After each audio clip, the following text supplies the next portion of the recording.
Hi అండి, అందరికీ నమస్కారం. నేను మాధురి. యాక్చువల్గా డాక్టర్స్ కొంచెం హెడాక్గా ఉంది అని చెప్పి కొంచెం రెస్ట్ తీసుకోమన్నారు.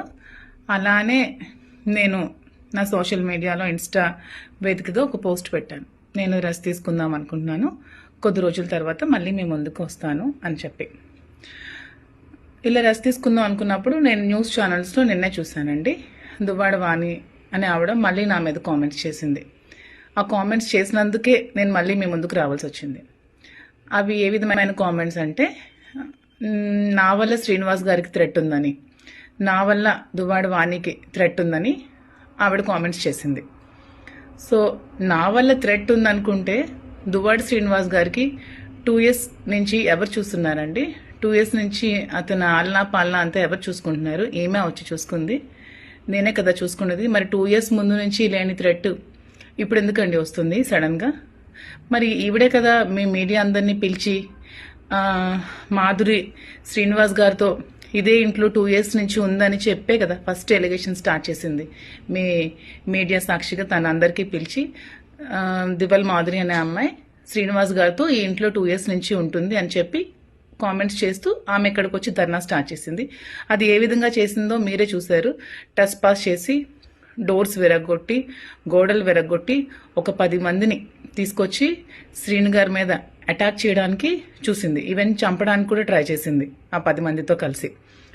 శ్రీనివాస్ గారు కంప్లైంట్ కూడా ఫైల్ చేయడం జరిగింది. సో థ్రెట్ ఎవరు చేశారో మీరు అందరూ తెలుసుకోవాలని కోరుకుంటున్నాను. ఆవిడ థ్రెట్ చేసిందా? నేను థ్రెట్ చేశానా? ఆవిడ వల్ల థ్రెట్ ఉందా శ్రీనివాస్ గారికి? నా వల్ల థ్రెట్ ఉందా? సో ఇదే విధంగా ఇంకొక విషయం, ఆవిడ ఈ ఇల్లే కావాలి, ఇక్కడి నుంచి నేను కదలను, ఆమె ఇక్కడే వచ్చి ఉంటోంది, ఆమె ఇక్కడ ఉంటే నేను ఒప్పుకోను అనే కామెంట్స్ కూడా మళ్ళీ చేస్తుంది.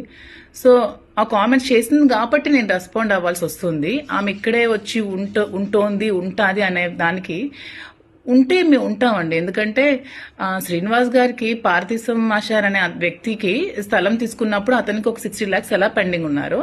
ఈ హౌస్ కన్స్ట్రక్షన్ సమయంలో నేను కూడా ఒక 2 crores ఇవ్వడం జరిగింది. వాళ్ళ బ్రదర్ కూడా ఇచ్చారంట, అది నాకు సరిగ్గా తెలియదు. వాళ్ళ బ్రదర్ కూడా అమౌంట్ ఎంతో హెల్ప్ చేశారని చెప్పడం జరిగింది శ్రీనివాస్ గారు. సో నేనెప్పుడు డబ్బులు తిరిగి ఆశించి అతనికైతే నేనెప్పుడు ఇవ్వలేదు.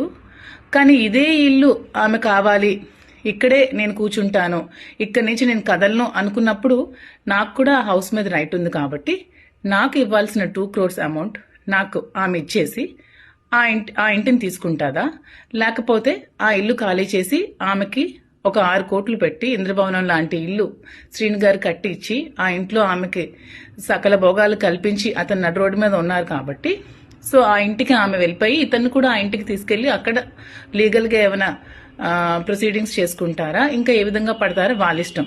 అంతేగాని ఇదే ఇల్లు కావాలి, ఈ ఇంటికి నేను వెళ్ళాలి అనుకుంటే నేను కూడా మీ మీడియా అందరినీ పిలిచి మీ మీడియా సాక్షిగా నేను కూడా ఇంటికి రావడం జరుగుతోంది. యాక్చువల్గా నేను ఎప్పుడు కూడా నేను మీ ముందు ఇంతవరకు బయటపెట్టలేదు నేను శ్రీను గారు నాకు డబ్బులు ఇచ్చాను, అగ్రిమెంట్ చేసుకున్నానని. కానీ శ్రీను గారు యాక్చువల్గా ఎప్పుడు ఎవరు అమౌంట్ ఉంచుకునే వ్యక్తి కాదు. అందుకని అతను ఎప్పుడైనా నాకు ఉన్నప్పుడు నీకు ఇచ్చేస్తానని చెప్పి నాకు చెక్స్ ఇవ్వడం జరిగింది. ఇదిగోండి ఈ చెక్స్, ఇవి 50 lakhs ఒకటి, ఇది కూడా 50 lakhs, ఇది 450.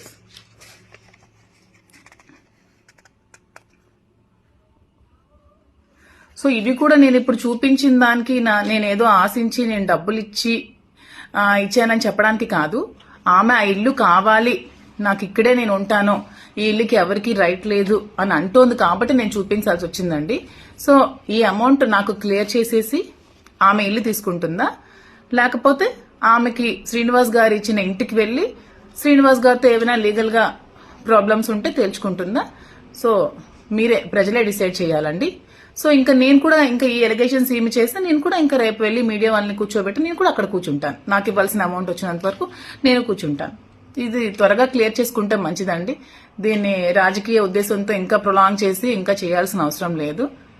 ఇది అందరూ తెలుసుకుంటారని కోరుకుంటున్నాను. Thank you so much.